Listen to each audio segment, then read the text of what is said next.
For decades, one of the most persistent questions in archaeology has been how the ancient Egyptians managed to construct their monumental works, especially when it comes to cutting and shaping hard stone like granite.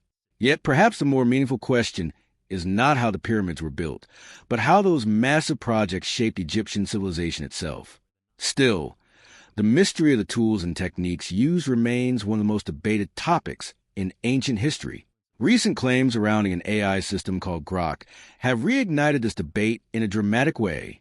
According to these claims, the system analyzed stone-cutting marks in the famous Aswan granite quarries and reached conclusions that challenge long-standing archaeological explanations.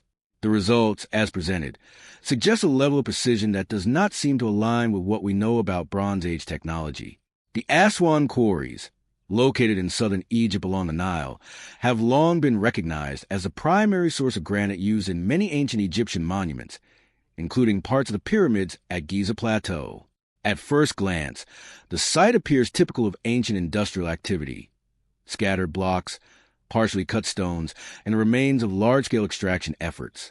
But closer inspection reveals something unusual: marks carved into granite that appear far more precise and uniform than expected. Granite is an extremely hard material, ranking around 7 on the Mohs hardness scale. Traditional explanations suggest that Egyptian workers used pounding stones made of diorite, another hard rock, to slowly chip away at the granite. This method, while plausible in theory, produces rough and irregular surfaces when replicated in modern experiments. The marks left by such tools are uneven, inconsistent, and clearly the result of manual effort. However, the marks found in Aswan tell a different story. They appear smooth, curved, and highly uniform.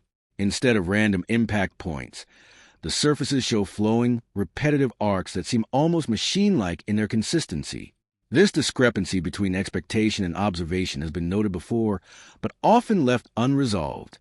According to the Grok analysis, researchers fed high-resolution scans of these quarry surfaces into the system, which then compared the patterns against a database of known tool signatures. The findings reportedly showed an extremely low variation, around 4.3%, in the geometry of the cuts. For context, even skilled human craftsmanship typically results in much higher variability due to fatigue and natural inconsistency. Such a low variance suggests a controlled, repeatable process more akin to mechanical operation than manual labor. Even more striking was the consistency of the angles at which the cuts entered the stone. Across hundreds of examples, the variation was reportedly within just a couple of degrees. This level of precision is difficult to achieve even with modern handheld tools, let alone with ancient stone implements. When the AI attempted to match these patterns with known technologies, the closest comparisons were modern methods such as diamond-tipped rotary cutting, high-pressure water jets, and ultrasonic tools, all inventions of the 20th century. Of course, this does not mean such technologies existed in ancient Egypt, but highlights how unusual the patterns appear when analyzed quantitatively. There are also spatial puzzles within the quarry itself. Some of the marks appear in locations that would have been extremely difficult, if not impossible, for workers to access using traditional methods. Narrow shafts and tight corners leave little room for the swinging motion required by hammering tools. Yet the marks in these confined spaces are just as precise as those found in open areas. Microscopic analysis adds another layer of intrigue. When granite is shaped through impact, its internal crystal structure typically fractures in chaotic ways, leaving rough surfaces and subsurface damage. But the Aswan samples reportedly show clean separations, as if the material was sliced rather than broken. Some surfaces even display faint spiral patterns, which would suggest rotational motion during cutting. There are also reports of localized heat effects and traces of hard minerals like corundum embedded in the stone, materials commonly used in modern abrasives.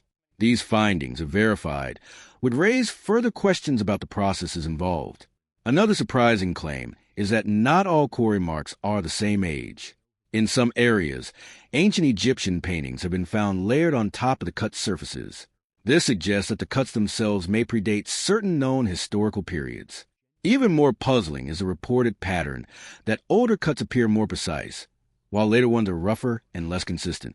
If accurate, this would contradict the typical trajectory of technological progress, where methods improve over time. Instead, it would suggest either a loss of technique or a shift in methods for reasons we do not yet understand. The site also contains a famous unfinished obelisk, a massive stone monument that was never fully separated from the bedrock. Weighing over 1,000 tons, it represents an ambitious project that was abruptly abandoned.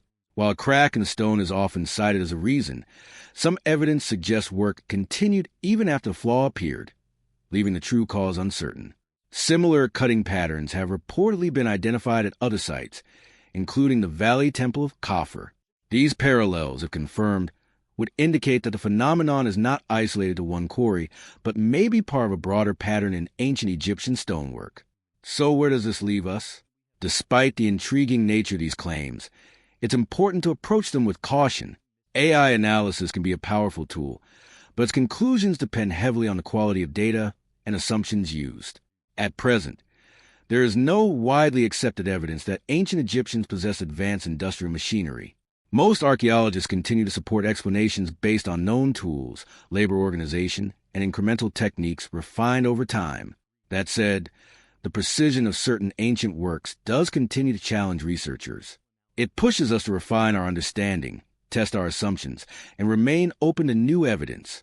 Archaeology is an evolving field, and mysteries like those at Aswan are part of what makes it so compelling. In the end, the stones remain. The marks are still visible, silent but persistent, inviting further study. Whether the explanation lies in overlooked techniques, misinterpreted data, or something entirely unexpected, one thing is certain: the story is not yet complete.